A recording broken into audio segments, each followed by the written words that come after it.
Hey guys, I am making another cheesecake today and wanted to bring you along. This one is a chocolate cheesecake. It is a triple chocolate cheesecake from serenalissy.com. I will put the link down below so you can check it out and get all of the ingredients and directions there. I'm not going to be going over the ingredient measurements and all that. If you want that, you can head to that blog. I'm going to start with the crust. A couple changes I'm making to the recipe. I am using a 6-inch push bottom pan instead of a 7-inch like the recipe calls for.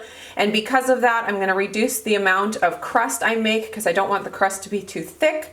The recipe for the crust calls for 20 Oreo cookies and 4 tablespoons of butter, and I reduced it down to 15 Oreo cookies and 3 tablespoons of butter, so I reduced it by a quarter. I'm going to make the same amount of filling, and if it ends up being too much to fit into the pan, I will just save a little bit out and cook it separately. But if it fits in the pan, I will put it all in. And because it's the smaller pan and it's going to be a thicker cheesecake, I'm going to increase the cook time from 28 minutes to 32 minutes. And then I will check it at that point and cook it for an additional few minutes if I need to. The last thing that I'm doing different than the recipe is just using a hand mixer rather than a food processor. So I think I'm ready to get started. This recipe did call for whole Oreos ground up. A lot of recipes have you scrape out the filling, and I was glad that this one didn't because that's just an annoying step to have to do. So whole Oreo cookies ground up and the butter for the crust. And so I'm going to go ahead and get this mixed up and pressed into my pan, and then I will be ready to start on the filling.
Here is what it looks like fresh out of the Instant Pot. I'm going to let it sit here on the counter for an hour to cool before I transfer it to the fridge.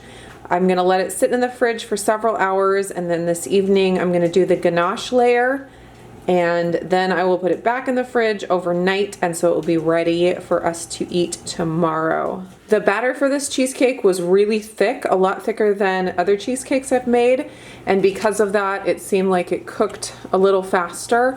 There's no jiggle at this point. There was right when I took it out of the Instant Pot, but now it's pretty set, so the 32 minutes of cook time seemed to work out really well.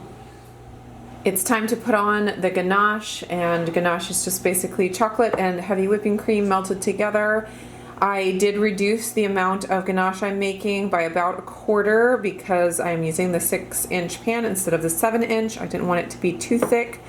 I don't know if you can see this, but my cheesecake has come away from the edges of the pan really nicely, so I think it will come out really easily, which I'm excited about, but I won't do that until it's more fully chilled in the fridge overnight. But I'm gonna stick this in the microwave and get it all melted and spread it on top of the cheesecake. It only took about 40 seconds to melt this in the microwave, and I stirred it one time in the middle of the 40 seconds. Now I'll just get it spread all over the top.